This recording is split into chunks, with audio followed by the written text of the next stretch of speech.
అంటే ఏదో ఏదో ఒక కామెంట్ చేశాడు. కామెంట్ చేసేసిన తర్వాత జనాలందరూ కూడా ఇప్పుడు ఈయన మీద పడ్డారు.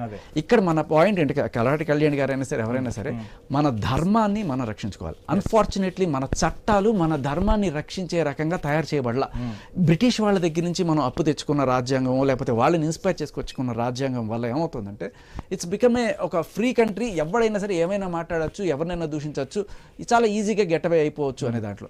ఇప్పుడు సార్ మన ధర్మం బట్టల గురించి పక్కన పెట్టేస్తే ఒక మగాడైనా ఒక అమ్మాయి అయినా సరే ఒకళ్ళనే తన భర్త వాళ్ళకే మనసు ఇవ్వాలి, వాళ్ళతోనే జీవితకాలం ఉండాలి అనుకునేది. సరే తర్వాత అది ఒక రకంగా చెప్పాలంటే కళ్యాణి గారితో కూడా కళ్యాణి గారు మనం చూస్తుంటాం.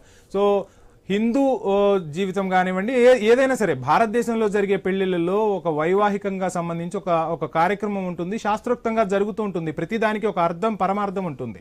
సో అక్కడ ఇంత పద్ధతిలో జరుగుతున్న దాంట్లో వీళ్ళందరూ వచ్చి ఇష్టారీతన ఈ రోజు మాట్లాడుతున్నారు. దీన్ని మన సంస్కృతిపై దాడిగానే చూస్తున్నారా? సార్ ఒకటండి, ఇప్పుడు పరిస్థితులు అన్ని మారిపోయినాయి కాబట్టి భారతదేశ సంస్కృతి ప్రకారంగా మనం అంటే ఎక్కువగా మన భారతీయుల్లో కొన్ని వర్గాలు, ఆ వర్గాల నలుగురు ఐదుగురు కూడా పెళ్లి చేసుకుంటారు. అది పక్కన పెట్టండి. వాళ్ళు కాకుండా మామూలుగా భారతీయ స్త్రీలు భారతీయ పురుషులు ఒక్కరితోనే పెళ్లి చేసుకుంటారు. ఒకటే మాట ఒకటే సీత అని రాముడు ఎలా అయితే మనకు రాముడు ఆదర్శంగా తీసుకుంటామో అలాగే తీసుకుంటాం. కానీ ఇప్పుడు పరిస్థితుల ప్రభావం వల్ల ఇప్పుడు నేనే ఉన్నాను సార్, నాకు డైవోర్స్ అయింది, దాని గురించి ట్రోలింగ్ కూడా చేస్తున్నారు ఇప్పుడు వీళ్ళు ఎవరైతే ఉన్నారో అతని సపోర్టర్స్. అంటే డైవోర్స్ అయింది, నాకు పెళ్లి చేసుకునే ఉద్దేశం ఉండొచ్చు, లేకపోతే నాకు కష్టం ఉండొచ్చు, అతను నన్ను ఏ విధంగా చూస్తాడు, ఏ బాధలు పడ్డా నాకే కదా తెలుస్తుంది, బయట వాళ్ళకి తెలియదు కదా. కాబట్టి డైవోర్స్ అవ్వచ్చండి. డైవోర్స్ అయితే మరి భారతీయ సంస్కృతి డైవోర్స్ చేసుకొని ఇంకొకరితో ఇది చేసుకోవడం, ఇంకోళ్ళు పెళ్లి చేసుకోవడం అంటే ఏమంటే కర్మకి ఎవరు బాధ్యులు కారండి. కర్మ అది నా కర్మ. దాన్ని ఒకసారి శేఖర్ భాష గారు మాట్లాడతారు. కొంతమంది ఇప్పుడు పెళ్ళయిన తర్వాత ఏదో విపరీతాల వల్ల పెళ్లి పాడైపోతే అది వేరే విషయం. అసలు పెళ్లి చేసుకునే ముందే మీరు ఒక నలుగురితో తిరగండి, ఆ నలుగురితో తిరిగితే 4 బిర్యానీలు తింటే మీకు ఒక బిర్యానీ ఏదో ఒకటి రుచిస్తుంది అని చెప్పడం, లేకపోతే మీ ఇష్టం వచ్చినట్టు బట్టలు వేసుకోండి, అందరూ మిమ్మల్ని చూసి ఏమన్నా అంటే అది వాడి తప్పు తప్ప మీ తప్పు కానే కాదు, అది వాళ్ళకి చెప్పాలి. ఇటువంటి ఐడియాలజీ ఏదైతే సార్ మన హిందుత్వం లేకపోతే మన భారతీయత ఏంటంటే పరాయి స్త్రీని తప్పుగా చూడకూడదు. అసలు అత్యాచార సంగతి చాలా దూరం.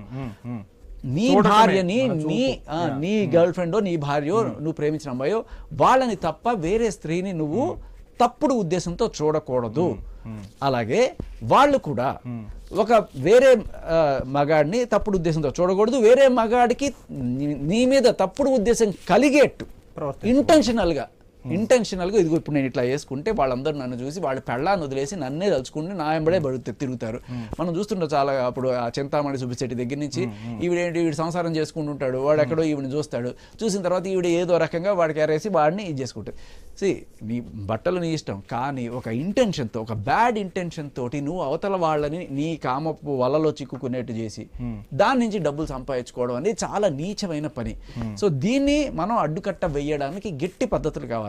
ఇప్పుడు ఏమంటారు వీళ్ళు, మా బట్టలు సార్ మేము ఇక్కడ దాకా వేసుకుంటాం సార్, ఇది రాజ్యాంగం మాకు ఇచ్చిన హక్కు. చూసి వాడు ఇదైపోతే అది వాడి తప్పు, నా తప్పు కాదు, నాకు ఏ రకమైన రెస్పాన్సిబిలిటీ లేదు, కంప్లీట్ రెస్పాన్సిబిలిటీ వాడిదే అని చెప్పి వాళ్ళ మీద చేస్తున్నారు. కళ్యాణి గారు, శేఖర్ భాష గారు చెప్పిన దానిపై ఏం చెప్తారు మీరు? మొత్తంగా నా తప్పు కాదు, రెస్పాన్సిబిలిటీ ఇస్తారండి, ఏకీభవిస్తారు. కరెక్ట్ అది. ఎందుకంటే నిజంగా ఈ రోజుల్లో మనం మాట్లాడుతున్న విషయాల్లో మనం ఎవరికి నచ్చినట్టు వారు మాట్లాడుతున్నారు అంటే మన రాజ్యాంగంలో ఉన్న స్వేచ్ఛ అలా చేసిందండి. ఒకటి మన భారతదేశ సంస్కృతి సంప్రదాయాన్ని పాటించరా వాళ్ళకి ఇది ఉందా లేదా పక్కన పెడితే పిల్లల్ని ఇవన్నీ కూడా ఏమవుతుందంటే స్వేచ్ఛ విపరీతమైన చేష్టలు చేయడానికి కూడా ఇవన్నీ కారణం అవుతున్నాయి. సో మన భారతీయ సంస్కృతి అది కాదు. కానీ మనం వేరే వాళ్ళని అట్రాక్ట్ చేయాలని ఏది కూడా చెయ్యకూడదు. అలాగే మీరు అన్నట్టుగా మనకు సీత, సావిత్రి, అరుంధతి వీళ్ళందరూ పుణ్యాంగనలు పుట్టిన పుణ్యభూమి అండి భారతదేశం. ఇలాంటి పుణ్యభూమిలో ఇలాంటి వారిని ఆదర్శంగా తీసుకొని మనం అరుంధతి, అనసూయ వారందరినీ ఆదర్శంగా తీసుకొని బ్రతుకుతున్న తల్లులు ఎంతమంది లేరండి? వాళ్ళందరినీ మనం అనలేం కదా.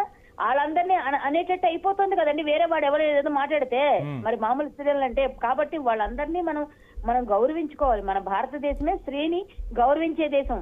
మీరు చీర కట్టుకొని వెళితే ప్రపంచ దేశాలు యువర్ ఇండియన్ అని అడుగుతారు ఫస్ట్. ఎందుకంటే మన కట్టు పుట్టు చెప్పేస్తుంది. చెప్పకనే మనం ఇండియన్స్ అని చెప్పకుండా వాళ్ళు గుర్తిస్తారు. ఇది ఒక్క భారతదేశానికే ఉంది, పాశ్చాత్య దేశాల్లో ఎక్కడా లేదు.